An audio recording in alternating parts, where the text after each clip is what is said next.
Hello, my name is Marco and welcome to my AT3 Planning for Targeted Teaching for EDU4005. So this is a Year 10 health classroom and the learning differences profile of the class is on the screen, and I've also included a quick summary of the learning needs of students in the class.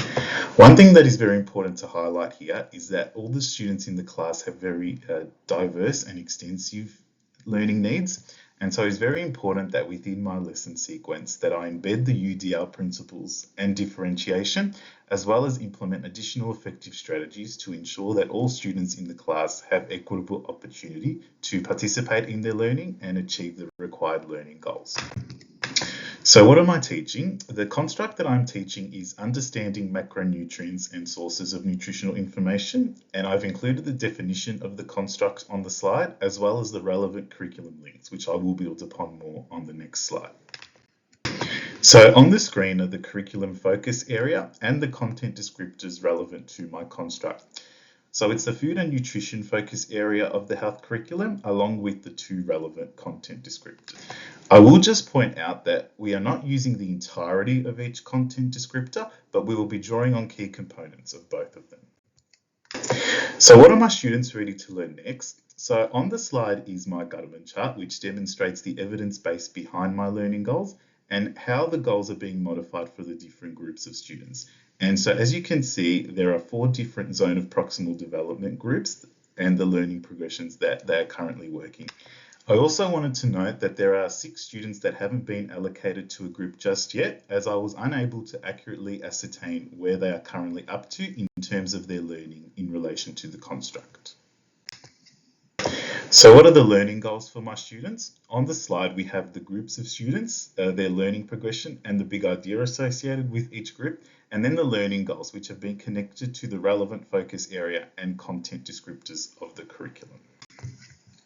So looking at stage 1, what I want to point out here is that the key knowledge under acquisition is centered around the factual information in relation to the construct, and the key skills are what I want the students to be able to do. And it is intended that each student will continue to work through the different ZPDs as they progress in their knowledge and skills of the construct. For stage 2 evidence, there are 6 main criteria that each ZPD group will be marked towards. The performance tasks have been differentiated for each. For example, Group 1 will create a poster or concept map as an efficient way for them to demonstrate their ability to identify the key functions of major macronutrients and the uses, benefits, and limitations of different sources of nutritional information. In contrast, Group 4 will create a digital slideshow to demonstrate their ability to synthesize their skills into a finished product and assess their ability to present their arguments as to why macronutrients are essential for health and well-being, and to interpret the uses of nutritional information sources. So this is lesson 1 of the stage 3 learning plan, and UDL guidelines have been embedded throughout to enhance student engagement and cater for learner diversity. Checkpoint 1.2 of support multiple ways to present information is a key UDL checkpoint that is embedded. For example, the teacher commences the lesson with explicit instruction for the whole class and then further explicit instruction for Group 1, so students have verbal access to key information. In Group 2, 3 and 4, videos are used and students also engage with multimodal online learning resources. This draws on research from ALSOP, which states that videos are beneficial for assisting students who have executive functioning difficulties and autism within these. Group 1 is also provided with a PowerPoint and fact sheets as learning materials for them to engage. This is underpinned by research conducted by Coffey, stating that students with auditory processing difficulties benefit from being provided with clear written and visual information to ensure that they can process information efficiently and in a manner that reduces their cognitive load. UDL checkpoint 4.2 of optimized access to assistive tools and technologies is also embedded, as Group 3 contains a student in the group who has ADHD. To support their learning need, this group is provided with assistive technology to complete their independent practice task, where they can verbally dictate what they would like to write to ensure that the needs of the student in this group is met. Additionally, Group 3 is also using text-to-speech software to auditorial listen to written text to cater for a student in the group that has dyslexia. As contended by Iron and Hoffman, it is beneficial for students with dyslexia to auditorially listen to written text to assist them in increasing their phonological awareness and allow them to focus on the meaning of written text. Differentiation is also embedded in this lesson, drawing on Carolyn Tomlinson's content, process, and product pillars of differentiation. The content is differentiated by implementing different learning goals for each group that they are working towards that vary in levels of challenge based on the student's current understanding of the construct. The process is differentiated by providing students with different ways of engaging with the new information and content that they are learning, as I've spoken to earlier. In terms of the product pillar, the tasks that students complete to demonstrate their learning is differentiated based on their learning needs. So for example, Group 2 completes a guided worksheet that contains fill in the blank and structured questions to cater for the student in the group that has executive functioning difficulty. Findings by the NCCD support that students with executive functioning difficulties benefit from being given work that is more scaffolded to reduce pressure on their cognitive load and promote efficient information processing. Group 3 completes an oral report or slideshow task using speech-to-text assistive technology to cater for the student with ADHD in the group, as we spoke about earlier. Additionally, as Group 4 has 2 gifted students, they are given a case study analysis task involving the use of higher levels of thinking and analytical skills to ensure these students are also appropriately trained. In terms of evidence-based strategies used, questioning is used during the whole class explicit instruction and during further explicit instruction in Group 1 by asking questions to the students to check for understanding of both prior knowledge and new content being taught. Killeen and O'Toole contend that questioning is an effective teaching strategy because it actively engages students in critical thinking and encourages participation. By asking the students targeted and open-ended questions, it can assist in ascertaining whether effective learning is taking place and identify any misconceptions in the students' understanding. Explicit teaching is also used in the lesson, and as Hollingsworth and Yarra state, explicit teaching is an effective strategy because it involves clear, structured instruction where learning objectives and important content and information are clearly modeled and explained to students.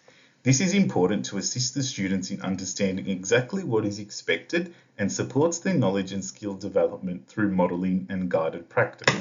To cater for the range of ZPD groups, students are offered varying degrees of guidance. Group 1 and Group 2 receive explicit teacher-guided instruction, with Group 1 needing the most support. Group 3 works in pairs to practice skills with peer guidance, while Group 4 completes independent practice tasks. This approach applies the principles of scaffolding and differentiated learning, providing support where needed and gradually transferring responsibility to.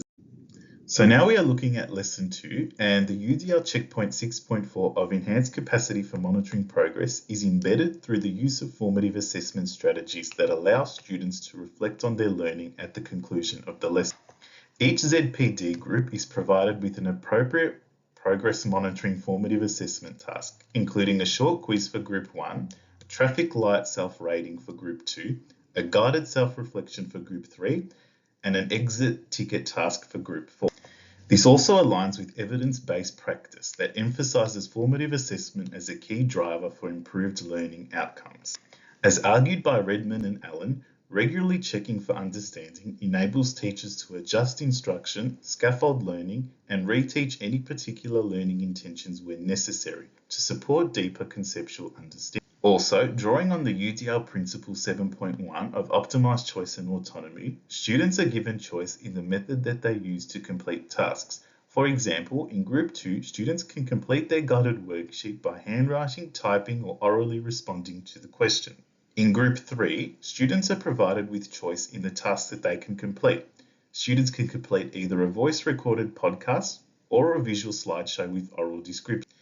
Parker states that allowing students to choose which activity they would like to complete or how they can complete it encourages student-centered learning and increases student engagement with the content and activity. Drawing on Carolyn Tomlinson's product differentiation pillar, students in Lesson 2 complete independent practice tasks that are appropriately challenging and tailored to their current zone of proximal development.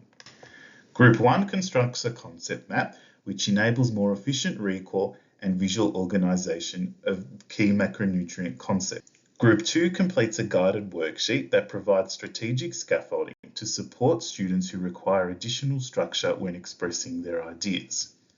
Group 3 creates a short audio podcast, which is particularly beneficial for the students in the group with attention or processing challenges, such as ADHD, as it allows quicker verbal expression without the cognitive load associated with extended written tasks.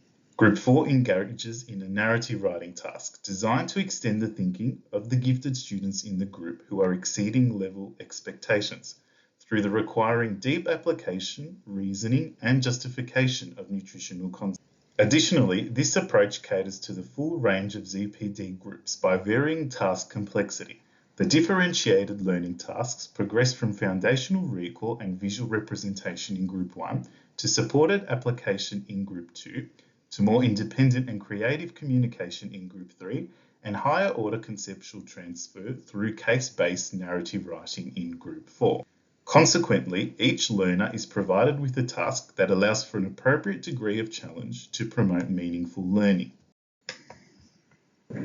So now in relation to Lesson 3, the UDR Checkpoint 6.1 of setting relevant and meaningful learning goals is incorporated not only in this lesson, but all 3 lessons in the sequence. The goals that are set provide students with a clear sense of direction and are feasible for them to achieve in the context of a single lesson based on their current learning ability. Drawing on Tomlinson's differentiation pillar of process, students are provided with different methods of engaging with new content in the manner that considers their learning. For Group 1, multimodal resources are used to support students in the group with auditory processing difficulties through providing written information and visual support. Explicit instruction is used in Group 2 to assist students with executive functioning difficulty.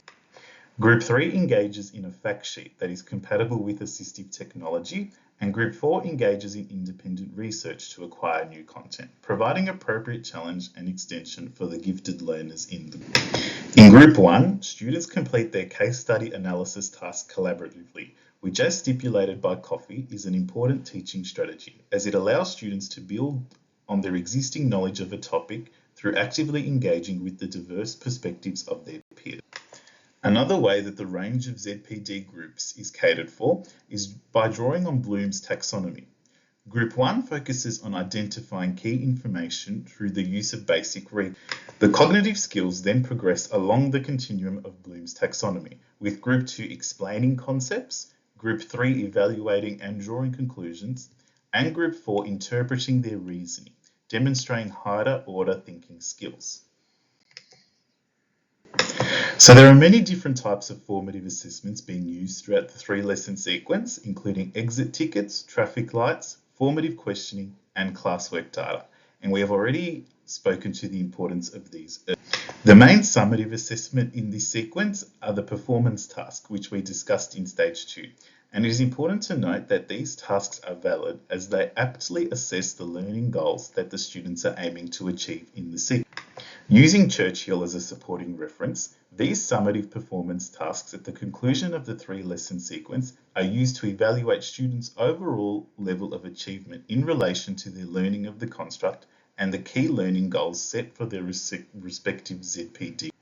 These summative tasks will also give students the opportunity to receive some descriptive feed-forward feedback, which will also be useful in helping them to create future learning goals. Thank you very much for listening.